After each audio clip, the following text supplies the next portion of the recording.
Hello, bar takers. My name is Lisa Duncanson, and I am your bar exam guru.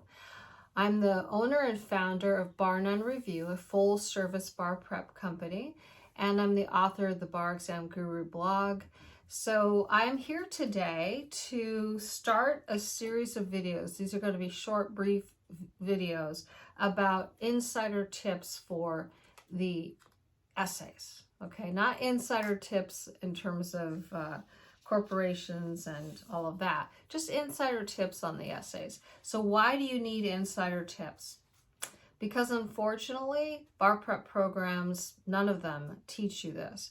It may be somewhere in a 150-page outline for trusts that rule against perpetuities applies to charitable trusts. But most people don't catch that, and there's no emphasis. So every subject, and that we're gonna go over a little bit of trust, just enough to teach you two concepts that I want you to know, so you do not miss them on exam day should trust come up. And trust gets tested all the time, crossed over with wills, sometimes community property, sometimes both.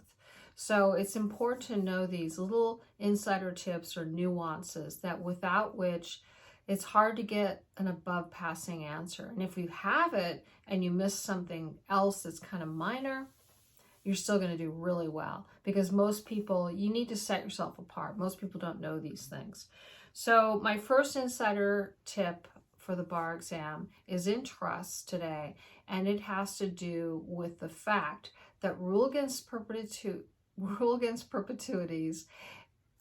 does not apply to charitable trusts. And so the bar examiners want you to address rule against perpetuities on any trust exam that has a charitable trust. And you can even do it now. You can say, if this trust were a charitable trust, the rule against perpetuities would not apply unless the charitable trust were to someday become a private trust, and then the rule against perpetuities would apply. You're really only going to need to address that and have it required to be addressed if you actually are dealing with a charitable trust on your essay exam. So what does that mean?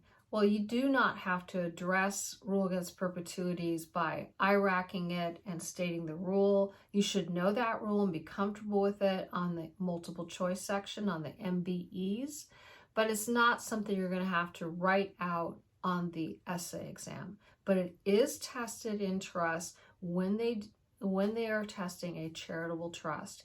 And all you have to do is say, this is once you've had your trust formation, type of trust, and you're getting into the meat of the essay answer, you want to address somewhere when you're typing the trust, because this is a charitable trust, the rule against perpetuities does not apply, meaning it's not going to bar the trust for going on for perpetuity for decades, hundreds of years if they still fund it, right? If it should become, this is the next thing you say, if it should become a private trust, then the rule against perpetuities will apply. That's it, period, done.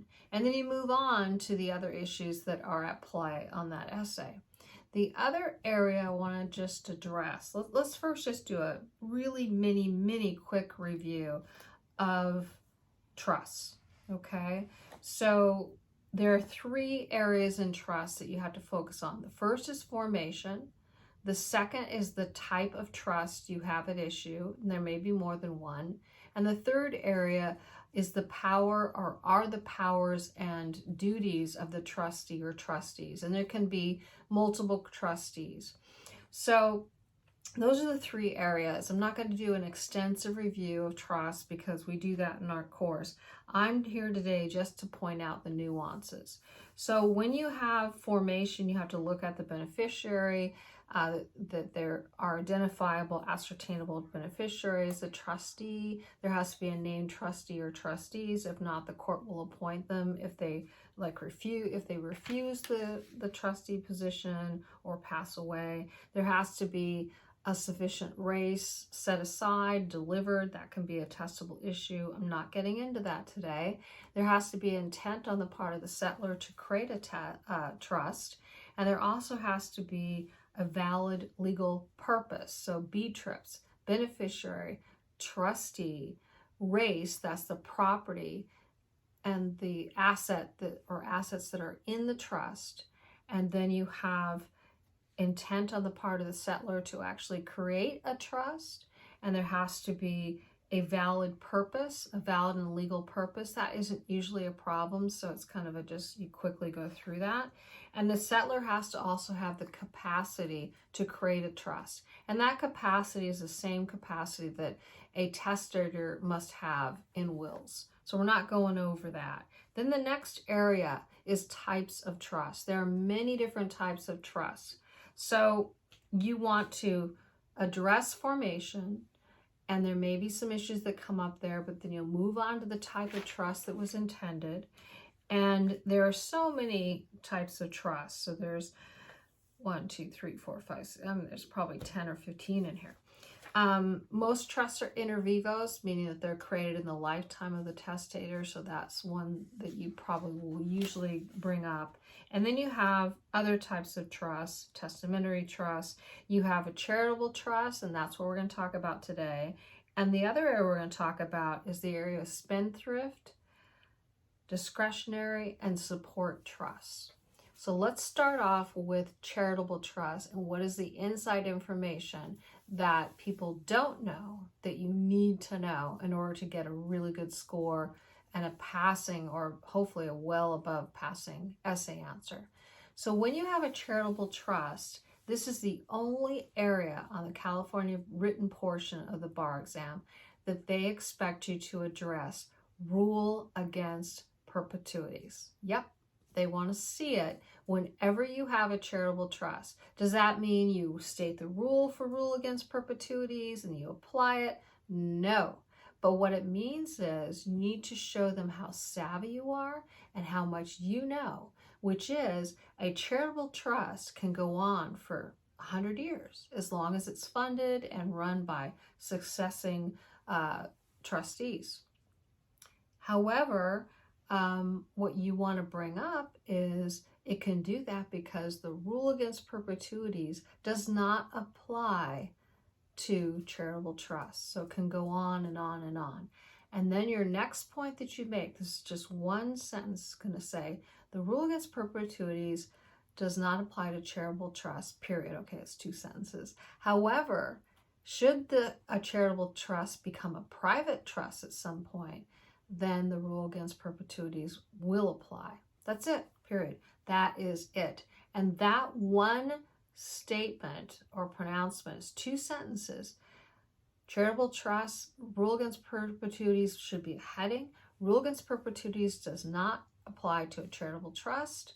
However, should the trust ever become a private trust, it is applicable. The rule against perpetuities is applicable. That's it. You don't go into an IRAC of it, you leave it alone, and that is like grabbing points because most people don't know that.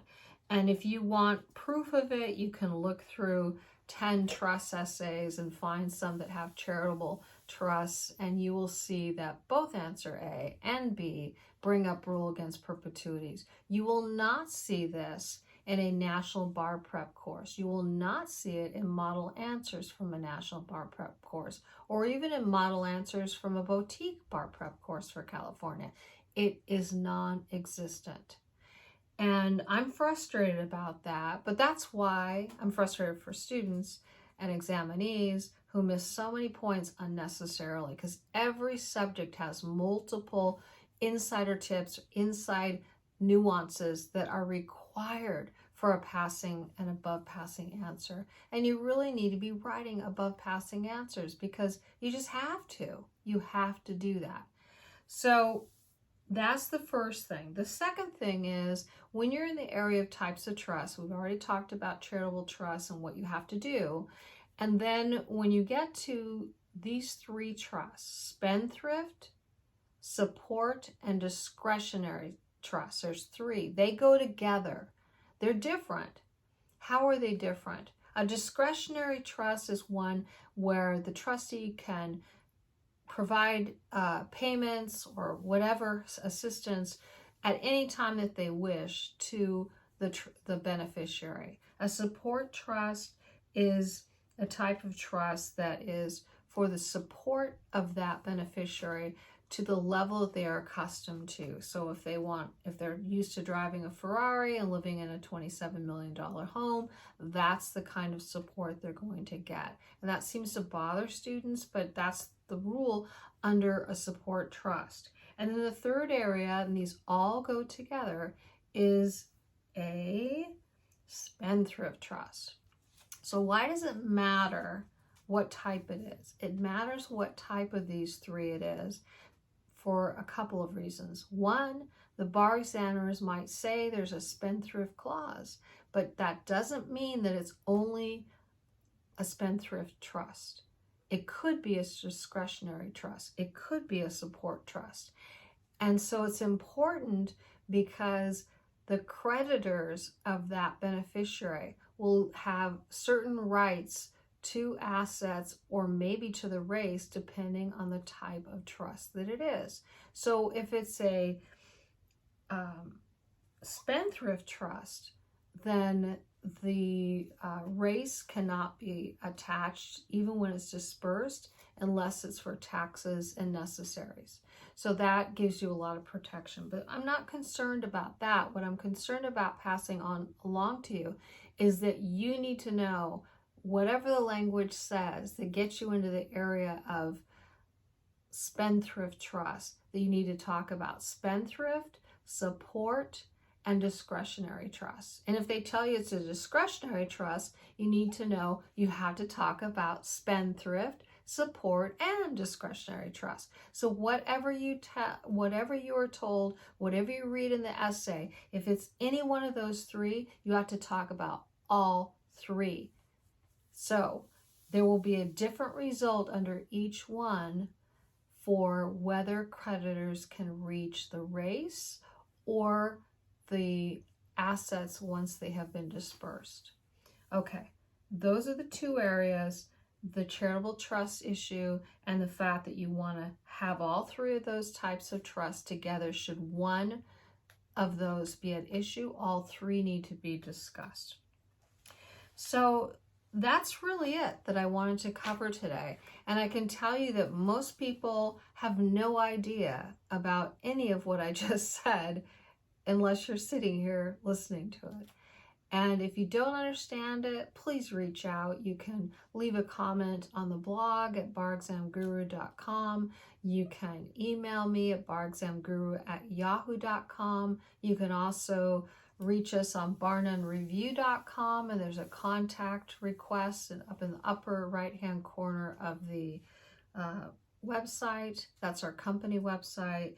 You can get a hold of us there, leave a message. You can also call us at the office at 213-529-0990. That information's on, I think, every site that I have. So I hope this was useful for you. There'll be more videos coming soon. Please like and subscribe to this channel. The more likes I get, then the more videos I'm going to do, okay?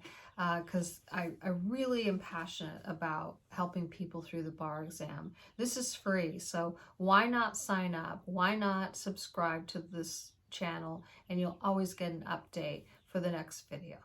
All right, thank you so much for watching. Again, please subscribe and like this video, and I will see you soon.